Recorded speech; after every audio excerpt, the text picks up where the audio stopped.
안녕하세요 여러분, 반갑습니다. 오늘 복음진리 집회에 참석하신 여러분 모두를 주님의 이름으로 진심으로 환영합니다. 저는 오늘 지난주 야곱에 대한 말씀에 이어서요, 창세기 안에서 나오는 마지막 인물이고 또한 야곱의 아들인 요셉에 대한 말씀에 대해서 여러분들과 함께 나누어 보고자 합니다. 저희는 그동안 이 창세기, 이 씨들의 책이라는 큰 제목 아래서 오늘까지 12번의 그런 창세기 안에 뿌려진 그 씨들에 대한 여러 말씀에 대해서 우리가 함께 나누어 보았습니다. 이 놀랍게도요, 하나님께서는 이 성경의 첫 번째 책인 창세기 안에 이 성경 안에 거의 모든 진리의 씨들과 생명의 씨들을 심겨 놓으셨다라는 것입니다. 지난 메시지들 중에서 아브라함에 대한 말씀을 좀 기억이 나는데요, 특별히 또 그때 본 장면이 기억이 납니다. 이 땅에 심겨져 있는 씨앗이 정말 새싹이, 이 꿈틀거리고 새싹이 땅을 뚫고 올라오는 그런 놀라운 생명력을 정말 시간을 빠르게 돌리는 기법을 통해서 우리가 정말 보았던 기억이 아마 나실 것 같습니다.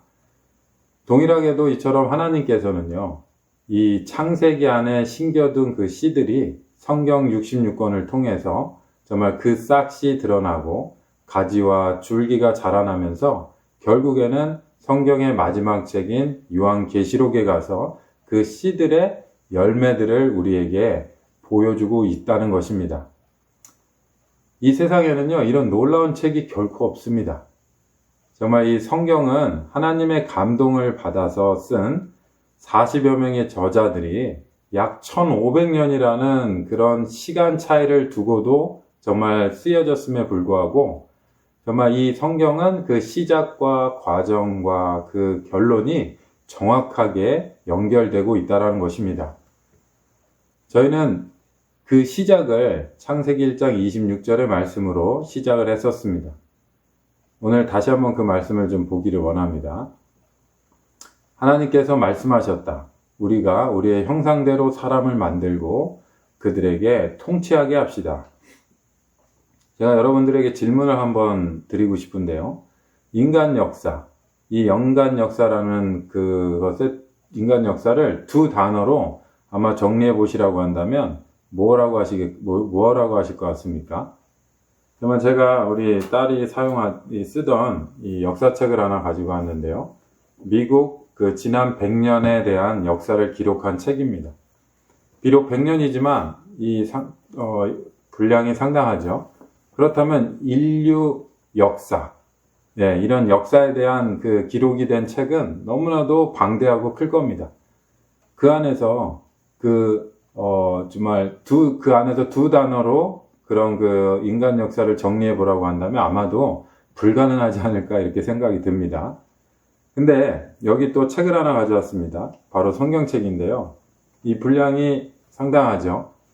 그러나 우리는 이 성경책에서 아까 처음 질문 드렸던 것처럼 이 성경을 두 단어로 정리하자면은 정말 할 수 있다라는 것입니다.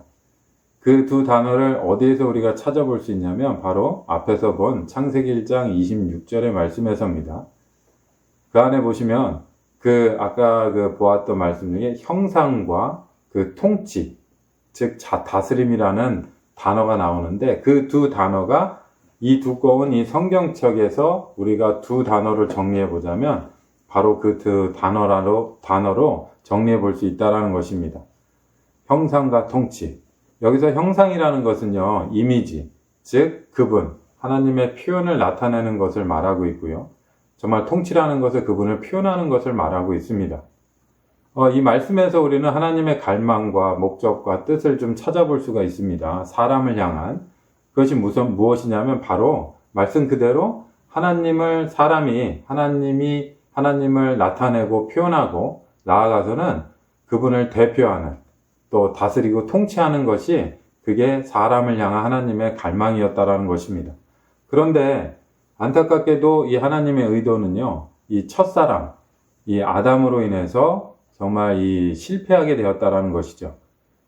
이 하나님을 나타내고 표현해야 될 그 사람들이 정말 죄로 인해서 모든 사람들 안에 죄가 들어가고 정말 그 죽음을, 이 죄로 인해서 이 죽음을 나타나게 되었다라는 것입니다. 이 로마서 5장 12절에 그 말씀이 있는데요.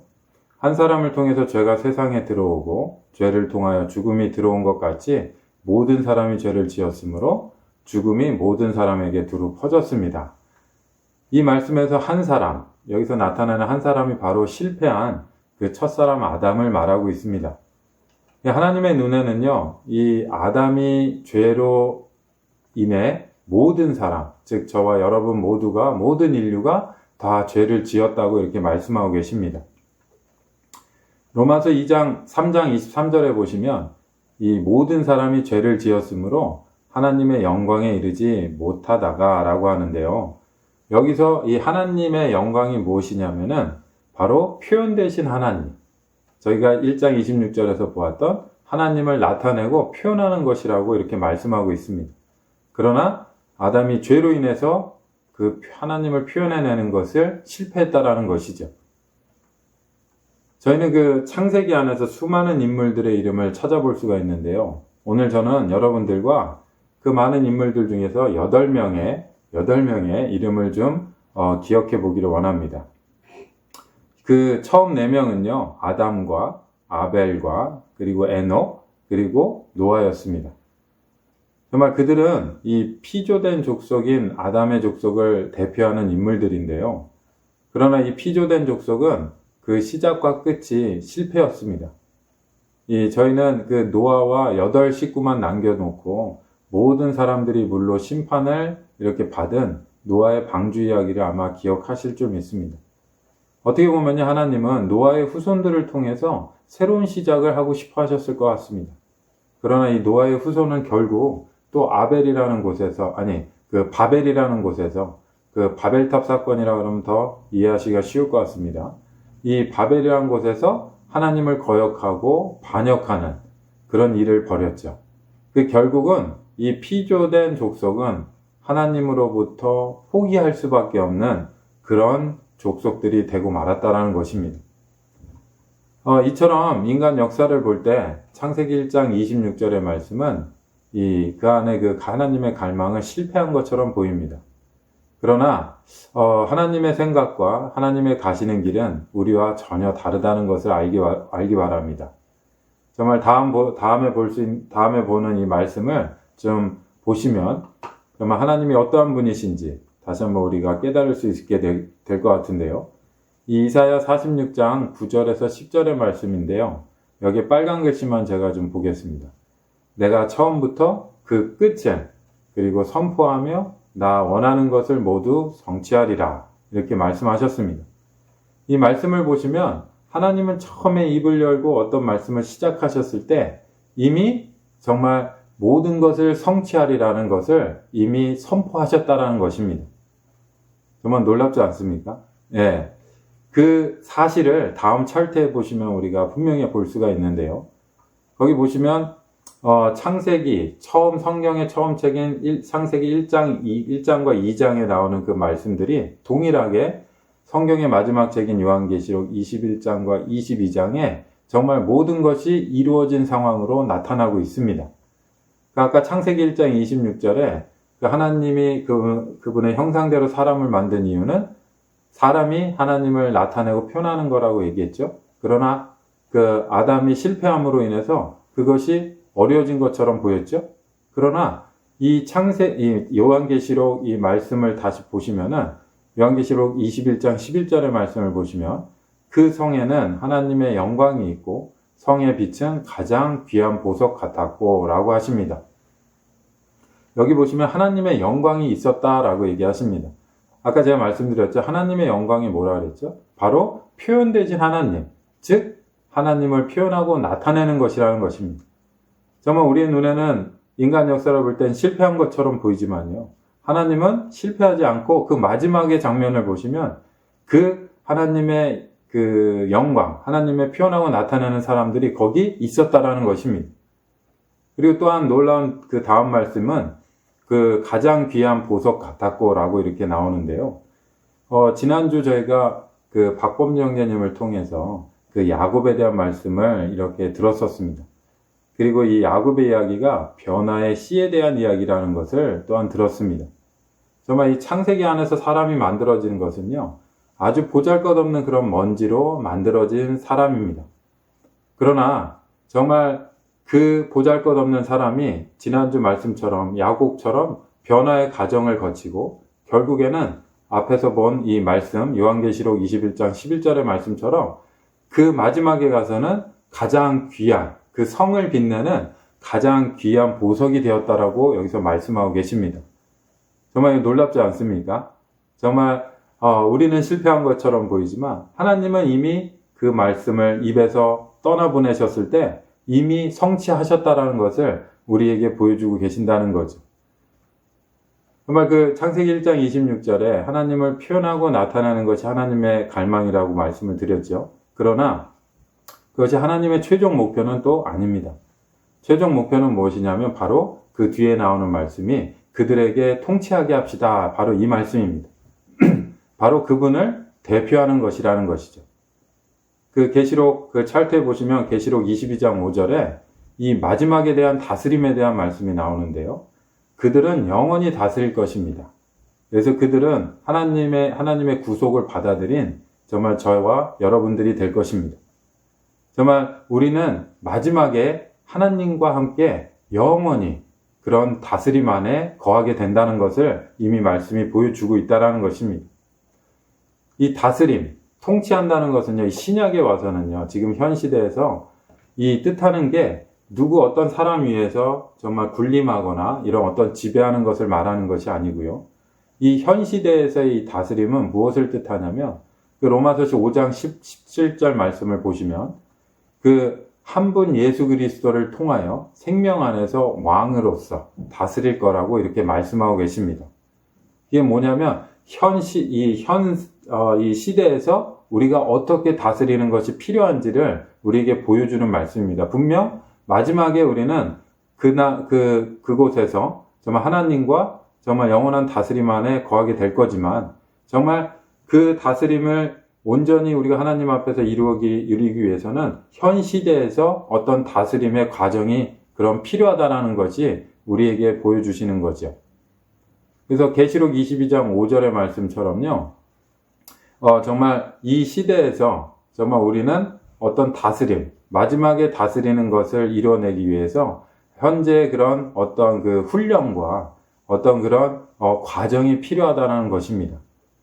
그런 그 감추어 놓은 그 씨, 지난주에는 야곱을 통해서 변화와 정말 생명의 성숙에 대한 필요를 그런 것을 얻기 위한 과정을 야곱의 일생을 통해서 보았지만 오늘은 그 마지막에 하나님과 영원히 다스릴 수 있는 다스림과 통치에 대한 것은 요셉 안에 정말 심겨두었다라는 것입니다. 그 씨를요. 그것을 오늘 요셉의 말씀을 통해서 우리가 찾아보기로 하는 것이 오늘 말씀의 정말 요점입니다. 저 보시면 앞에서 제가 언급했지만 창세기에 수많은 사람이 있었지만 8명을 좀 주의 깊게 기억해 보라 그랬죠. 처음에 4명은 피조된 그런 아담의 족속들이고 실패한 족속이지만 하나님 앞에서 분명히 우리가 충분히 봤죠. 절대 실패하거나 포기하시지 않는 분이십니다. 그분의 말씀은 절대 땅에 떨어지지 않고 정말 반드시 이루어질 것이라는 것입니다. 그래서 하나님은 그 시간 안에서 그 새로운 시작을 이뤄내시기 위해서 새로운 사람들을 그 피조된 족속 가운데 불러내십니다. 그게 나머지 두 번째 나오는 4명의 인물인데요. 아브라함, 이삭, 야곱, 그리고 오늘 말씀의 요셉이라는 것입니다. 정말 이 앞에 4명, 지금 4명, 8명의 이름들은요, 지난 12번의 메시지 안에서 우리가 충분히 그 안에 감춰진 씨에 대해서 우리가 함께 나누었던 그런 내용들입니다. 정말 이 4사람, 아브라함, 이삭, 야곱, 요셉은요, 어떻게 보면은 각자 그 삶을 산 사람들의 그런 인물들이지만, 어떻게 보면은 그들은요, 모두 한 사람으로서 4방면을 우리에게 보여주고 있다라는 것입니다. 그러니까 한 사람으로 보고 단지 4가지 방면을 우리에게 보여주시기 위해서 그 4사람의 인물을 우리에게 보여주고 있다라는 겁니다. 정말 아브라함은 불러낸 자죠. 우리 또한 이 세상에서 불러낸 자들입니다. 그리고 아브라함을 가나안 땅에 옮겨 놓았죠. 우리도 불러내서 그리스도 안으로 옮겨 놓았습니다. 이삭은 아버지의 모든 풍성을 다만 누린 사람입니다. 우리 또한 정말 그 땅으로 인도됐을 때, 그리스도로 인도됐을 때 그리스도의 모든 풍성을 다만 누리고 그런 삶은 그런 누리는 자가 되었다라는 것입니다. 그러나 우리는 현 시대에서 우리의 삶 속에서 환경과 상황 속에서 야곱처럼 또한 요셉처럼 정말 어떤 과정이 필요한데 정말 이 변화의 과정이 필요하고 생명의 성숙의 과정이 필요하고 그래서 결국 하나님을 표현하고 나타내는 것이고요. 또 오늘 요셉처럼 요셉의 과정과 삶의 그런 어떠한 환경 속에서 그는 정말 장차 하나님과 영원히 다스리기 위한 그 마지막 단계에 가기까지 이 땅에서 그 다스릴 수 있는 어떤 그 훈련을 이 땅에서 우리가 배운다는 것입니다. 훈련을 받아야 된다는 것입니다. 이게 이 네 사람이 보여주는 우리 어떻게 보면은 저와 여러분의 어떤 그런 모든 삶 속에 환경 속에서 우리가 체험하고 경험하는 그런 부분들이라는 것입니다. 정말 요셉에 대한 이야기들을 여러분들과 많은 얘기를 좀 나누고 싶은데 안타깝게 시간이 많지 않습니다. 그래서 요셉에 대한 생각을 좀 머리에 떠올리시고 한번 말씀을 같이 좀 보려고 합니다. 그 요셉은요, 그 17살 젊은 나이에 큰 꿈을 2번을 꿉니다. 예, 그래서 그의 별명은 그의 형들이 지어줬는데 꿈꾸는 자라고 하였습니다. 정말 그러나 그는 큰 꿈을, 놀라운 꿈을 2번을 꾸었지만 그 꿈은요, 안타깝게도 정말 그의 인생에 있어서 정말 그 꿈과 반대되는 그런 상황과 환경을 그에게 제공했습니다. 정말 많은 역경과 그런 상황을, 환경들을 겪었죠. 우리가 기억하는 요셉이 맞죠? 예. 정말 그는 형들의 미움을 받아가지고 죽을 뻔했지만 정말 이집트로 결국에는 노예로 팔려갔습니다. 제가 앞으로 4구절의 말씀을 여러분들과 좀 이렇게 보기 원하는데 그 구절은 요셉이 비록 어려운 상황과 환경 속에 있었지만요. 그는 절대 다스림받는 자가 아니었고 정말 하나님으로 인해서 다스리는 그 환경과 상황을 다스리는 온전한 사람이었다라는 것을 우리에게 보여주고 있습니다. 먼저 창세기 39장 4절 말씀을 보시면요. 주인은 요셉을 자기 집의 감독자로 세워 자기가 가진 모든 것을 그의 손에 맡겼다. 예, 그의 손이 바로 요셉의 손입니다. 이게 바로 왕의 그 호위대장인 보디발이라는 사람의 집으로 팔려간 노예 요셉이 그 안에서 어떠한 대우를 받았는지를 보여주는 말씀입니다. 그는 노예였지만 뭐라고요? 다스리는 자였습니다. 그는 그 환경 속에서 다스리는 것을 훈련받고 배우고 있었다라는 것입니다. 2번째 말씀은요. 창세기 39장 23절의 말씀인데요. 여기 보시면 그가 안타깝게도 어떤 모함을 통해서 감옥에 들어가게 됩니다. 감옥에 들어갔는데 그 안에서도 그 간수장은 요셉의 손에 맡긴 것에 대해서는 어떤 것도 감독하지 않았다. 그럼 누구에게 감독하게 했다는 거죠? 바로 요셉에게 했다라는 것입니다. 그래서 오늘 제목처럼 감옥에 갇혔으나 다스린 자, 그게 바로 요셉이라는 것입니다. 그 제목이 여기서 나온 겁니다. 예. 그처럼 정말 그는 감옥에서 다스림을 받아야 되는 자였지만 하나님은 그를 그런 자로 만들지 않으시고 다스리는 자로 그 감옥에서조차도 다스림에 대한 훈련과 과정을 정말 겪게 하셨다라는 것입니다. 물론 이런 것이 모두 여호와께서 요셉과 함께 하셨기 때문에 가능한 거라고 또 말씀은 분명히 보여주고 있습니다. 정말 이런 오랫동안 감옥 생활, 그는 13년이라는 시간을 감옥에서 보냈습니다. 그는 비록 꿈을 꾼 자고 놀라운 꿈을 꾼 자였지만 그의 환경은 그와 정반대로 그에게 제공되고 있었죠. 예, 그러나 그는 거기서 실망하지 않고 분명히 하나님을 붙들고 하나님이 주신 그 꿈을 절대 놓지 않았기 때문에 그는 어떠한 환경이 자기에게 와도 그 안에서 다스리는 자가 되었다라는 것입니다. 이 창세기 40장 8절에 보시면은 이 빨간 글씨를 좀 보시면 해몽은 하나님께 속한 일이 아닙니까? 그 꿈을 나에게 말씀해 보십시오라고 하십니다. 이게 그 감옥에 있을 때 그 왕의 술 맡은 관원과 빵을 맡았던 그 관원이 들어오게 됐는데 그들에게 그들이 꿈을 꿨는데 그 꿈을 해몽해 주기 전에 그들에게 한 말입니다. 이 말씀을 보면요. 요셉이 어떠한 안에 그런 마음 자세가 있었는지 우리에게 분명히 알려주는데 해몽은 하나님께 속한 일이 아닙니까? 그는 아무리 어렵고 어려운 환경 속에 있었어도 그 꿈을 꾸게 하신 분이 하나님이고 그 꿈을 자기에게 정말 보여주시고 이상을 보여주신 분도 하나님이라는 걸 분명히 붙들었다라는 거예요. 그렇기 때문에 그 환경이 그를 지배하지 못했다라는 것입니다. 오히려 요셉이 그 환경을 지배했다라는 것이죠. 다스렸다라는 것입니다. 정말 놀랍지 않습니까? 정말 우리 같으면은 정말 아무리 놀라운 꿈을 꾸고 우리가 하나님을 이렇게 얘기해 보죠. 하나님을 만나고 주님을 영접했지만 우리 환경이 정말 어렵고 정말 힘든 상황에 있다면 어떤 그런 우리가 이 표현을 할까요? 정말 하나님을 본 그 이상과 그 말씀이 우리 안에 분명히 있지 않다면은 아마 우리 환경에 우리가 많이 쓰러졌지 않을까 이런 생각을 하게 됩니다. 그러나 요셉의 뿌려진 씨를 통해서 우리에게 정말 어떠한 자세로 우리의 환경과 상황을 정말 과정을 거쳐야 되는지를 분명히 보여주고 계심을 정말 감사드립니다. 정말 그 창세기 41장 43절에 보시면 드디어 이 요셉이 그 13년의 감옥 생활을 이제 끝내고 나오게 되는데 이 이집트의 왕 파라오가 꿈을 꿨는데 그 꿈을 해몽해 주었습니다. 그리고 이 파라오가 한 말이에요. 파라오는 요셉이 이집트 온 땅을 다스리게 하였다. 그는 정말 이 왕은 파라오였지만 결국 그 큰 이집트를 다스리는 것은 바로 요셉이었다라는 것입니다.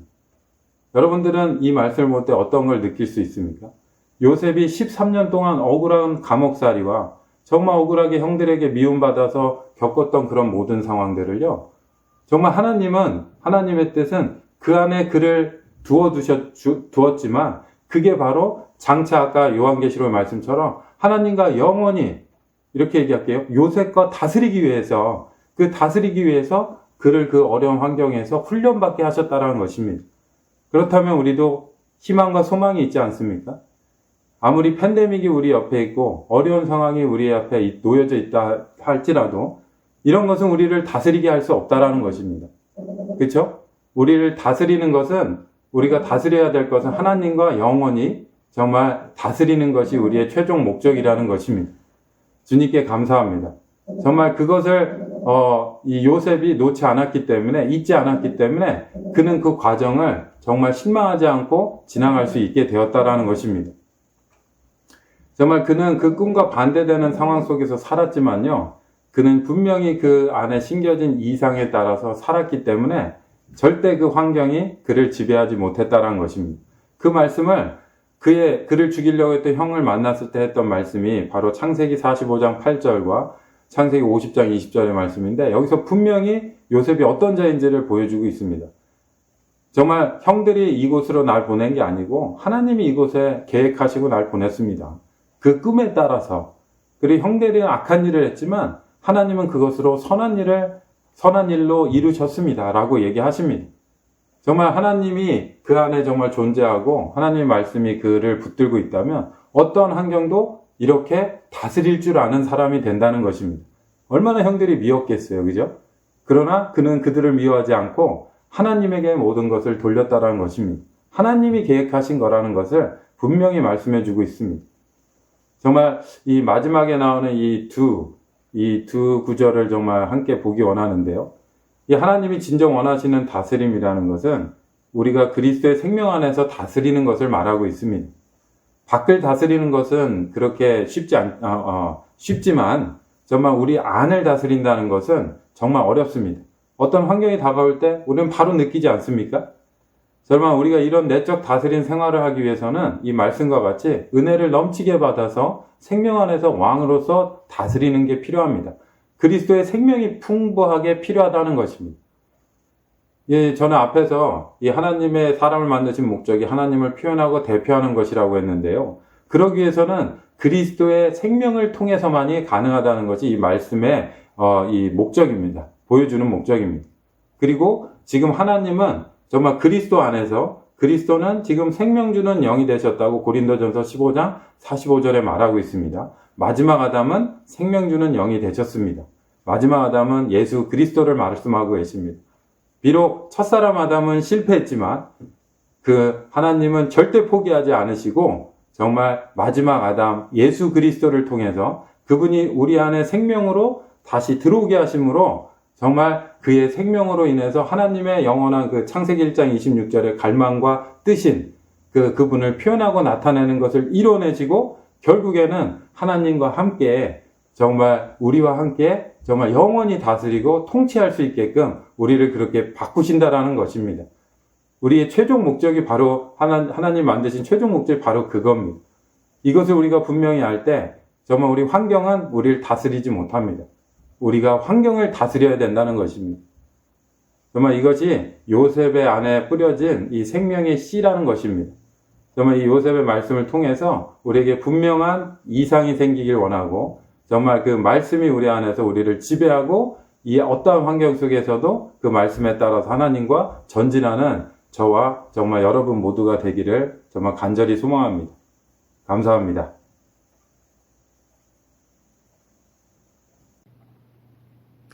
안녕하세요. 저는 LA교회에서 생활하고 있는 정효정입니다. 이번에 간증을 준비하면서 어떤 얘기를 해야 내 얘기를 들으시는 분들이 공감을 하실 수 있을까 하고 며칠을 고민을 했는데요. 아무리 생각해도 무슨 말을 해야 할지 떠오르지가 않았습니다. 그러다 문득 너의 얘기가 아니라 네 안에 있는 나의 이야기를 하라는 그러한 주님의 말씀이 저를 깨웠습니다. 주님은 제가 태어날 때부터 지금까지 저와 함께 하셨습니다. 하지만 저는 주님과 적당한 거리를 두고 살았었는데요. 그래서일까요? 주님은 저를 위해 놀라운 계획을 세우셨고 그 계획에 따라 저를 적지 않은 나이에 남편과 함께 미국으로 오게 하셨습니다. 미국에서의 생활은 제 자신이 얼마나 아무것도 아닌지 그러한 것들을 깨닫게 해주었고 주님께 매달린다는 표현이 맞을 정도로 주님을 의지하는 생활이었습니다. 저는 혼자서는 할 수 없는 게 너무 많아졌고 매 순간 불안과 좌절을 느꼈습니다. 미국에 온 지 얼마 되지 않은 어느 날 저녁에 살림살이도 별로 없는 휑한 집에서 잠을 자기 위해 바닥에 이불을 깔고 누웠는데 간간히 들리는 사이렌 소리 그리고 헬리콥터 소리로 잠은 오지 않고 갑자기 엄청 슬픈 생각이 들더라고요. 가족도 친구도 없이 이 낯선 곳에서 내가 지금 뭘 하고 있나 라는 생각에 한참 빠져 있다가 아주 작은 소리로 주님의 이름을 불렀습니다. 주 예수님. 놀라운 변화도 생기지 않았고 또한 기적 같은 일도 일어나지 않았지만 그 순간 주님은 저의 외로움을 위로해 주셨습니다. 혼자가 아니라는 느낌. 예전에도 함께 하셨지만 지금 이 순간 언제나 나와 함께 하신다는 믿음이 저에게 안식을 주었습니다. 내가 미국에 오지 않았더라면 또는 돈이 많았더라면 또는 영어를 아주 잘했더라면 이런 등의 생각은 늘 저를 따라다니면서 앞만 보게 하였습니다. 하지만 내 안에 주님을 바라볼 때 내가 미국에 왔기 때문에 주님을 더 의지하고 나의 부족함을 보여주심으로 감사와 겸손을 체험하게 하셨습니다. 주님은 우리 모두를 위한 계획을 끝내셨습니다. 그리고 지금 이 시간도 주님의 방식으로 이러한 계획을 실행하고 계십니다. 저를 너무나 잘 아시는 주님은 저를 실패하게 하시고 거기서 주님을 더 얻게 하십니다. 내 인생의 주인공은 나라는 말이 있는데 내 인생의 주인공은 내 안에 살아계신 주님임을 늘 깨닫고 이 길을 여러분 모두와 함께 가기 원합니다.